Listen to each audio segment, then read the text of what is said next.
प्रधानमंत्री नरेंद्र मोदी के लुक को लेकर आज बहुत बातें हो रही थी, क्योंकि हमने देखा है पिछले जो 8 सालों में प्रधानमंत्री नरेंद्र मोदी ने जब 15 अगस्त के मौके पर लाल किले की प्राचीर से भाषण दिया है तो उनके साफे के रंग को लेकर भी बड़ी चर्चाएं हुई और हर बार साफे का कलर अलग अलग नजर आया। और देखिए आज एक खास तरह का साफा बांधा है प्रधानमंत्री नरेंद्र मोदी ने। ये सीधी तस्वीरें राजघाट से आप लाइव देख रहे हैं। प्रधानमंत्री नरेंद्र मोदी तय वक्त के हिसाब से पहुंच चुके हैं राजघाट, राष्ट्रपिता महात्मा गांधी को श्रद्धांजलि देने के लिए। ये सीधी तस्वीरें राजघाट से आप देख रहे हैं। यहां से सीधे प्रधानमंत्री नरेंद्र मोदी लाल किले का रुख करेंगे, जहां अब से थोड़ी देर बाद वो ध्वजारोहण करेंगे और उसके बाद प्रधानमंत्री का संबोधन होगा। राहुल जी। जी बिल्कुल। प्रधानमंत्री हम जानते हैं कि अपने तरीके से बहुत शौकीन आदमी हैं जी, और उनको तरह तरह के रंगों का शौक़ है, परिधानों का शौक़ है, अलग अलग छवियों का शौक़ है, और हम उनको हर बार किसी न किसी उनके रूप में एक बदलाव पाते हैं, कुछ नयापन पाते हैं, और ये भी एक चर्चा की बात बन जाती है। बिल्कुल। रामकृपाल जी, इन तस्वीरों के साथ अगर आप कुछ और ऐड कर सकें, क्योंकि देखिए राष्ट्रपिता महात्मा गांधी को श्रद्धांजलि देने के लिए पहुंचे हैं पीएम मोदी, और आज़ादी का अमृत महोत्सव देश मना रहा है। और मुझे याद आता है मार्च 2021 में आज़ादी के अमृत महोत्सव की जब एक तरह से औपचारिक शुरुआत हो रही थी तो दांडी मार्च की स्मृति के साथ वो शुरुआत हुई थी, जिसका जिक्र कल राष्ट्रपति द्रौपदी मुर्मू ने किया भी। और अब राष्ट्रपिता की समाधि पर प्रधानमंत्री नरेंद्र मोदी।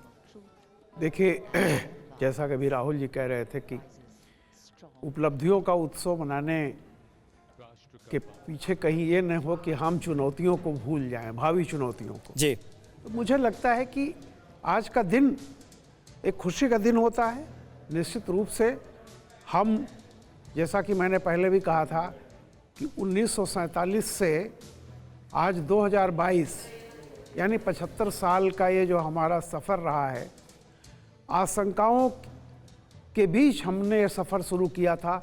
आज हम अपार संभावनाओं की मंजिल क्या कहेंगे कि उस मुकाम तक पहुँचे हैं। मंजिल तो कभी होती नहीं, और मैं हमेशा मानता हूँ कि एक किसी का शेर है कि मुश्किलें ही मुश्किलें हैं राह मंजिल में, यहाँ हौसले ही हौसले हैं आजमाने के लिए। क्या बात है। तो देखिए मुश्किलें तो होती हैं, एक विकसित समाज, और जैसे जैसे हम आगे बढ़ेंगे चुनौतियां बनती भी हैं, चुनौतियां बनाई भी जाती हैं।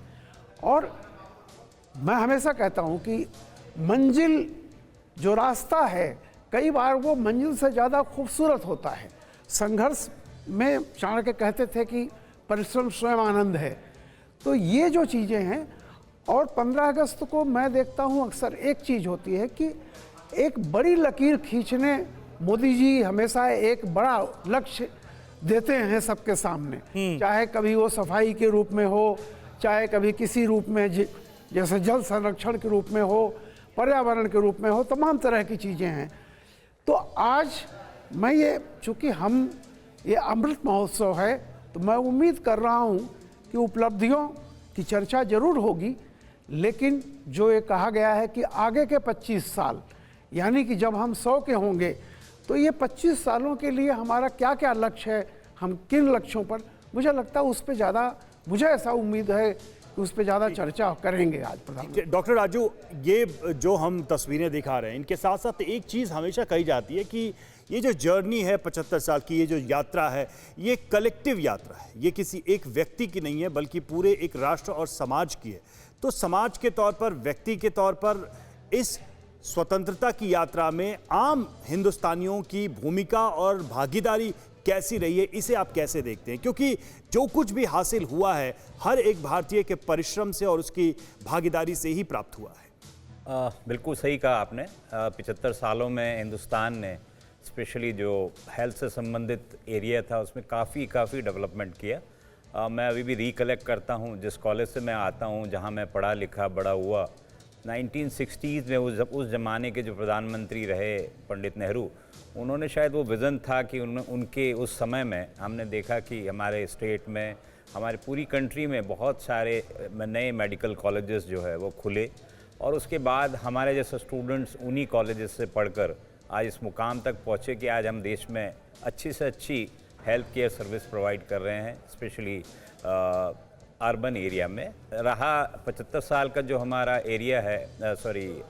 जो हमारी आज़ादी है, इसमें हमने बहुत सारे और भी एरियाज़ हैं जहां अभी काम करना है, और एक विज़न जो है वो पुराने और नए लोगों का है। अच्छा वो सर, ये एक health चीज for आप all। बेहतर बता पाएंगे कि जो आपने अर्बन एरियाज की भी बात की, अर्बन और रूरल का ये जो गैप रहा है भारत में हमेशा, क्या वो कम हुआ है सर्विसेज के मामले में? आप चूंकि हेल्थ से जुड़े हुए हैं। अभी भी सर बहुत बड़ा गैप है हेल्थ, जैसा कि मैं अभी कह रहा था कि हेल्थ फॉर ऑल एक मिशन हम लोग कई सालों से लेके चल रहे हैं, और उसमें अभी भी हम अर्बन एरिया तक तो काफ़ी अच्छा कर रहे हैं, लेकिन हाँ, रूरल एरिया में अभी पिछले 2 सालों में जब कोविड आया तो हमने देखा कि रूरल एरिया जो है काफ़ी अफेक्टेड रहा, या वहाँ पे हेल्थ केयर सेक्टर उतना अच्छा डेवलप नहीं है।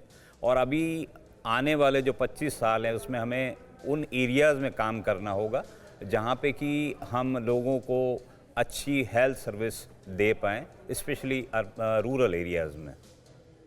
बिल्कुल, तो कई सारी मंजिलें हैं जिनको तय करना, और ये एक सतत यात्रा है, ये कोई एक पड़ाव नहीं है स्वतंत्रता की यात्रा। और 75 साल हमने 75 मंजिलें पार की हैं। आज प्रधानमंत्री नरेंद्र मोदी जब अपना भाषण करेंगे तो इस बात पर नजर रहेगी कि कौन से ऐसे लक्ष्य हैं जिनको वो निर्धारित करेंगे आने वाले सालों के लिए, देश को प्रेरित करेंगे कि उन लक्ष्यों को हासिल करें। और समीर, सबसे बड़ी बात यह है, परिधान की बात हो रही थी, मुझे लगता है कि पहले भी चर्चा होती रही है कि प्रधानमंत्री जब आते हैं तो किस तरह के परिधान में आते हैं, लेकिन उससे मैसेजिंग की चर्चा मोदी के काल में ज़्यादा बढ़ी है, मुझे ऐसा लगता है।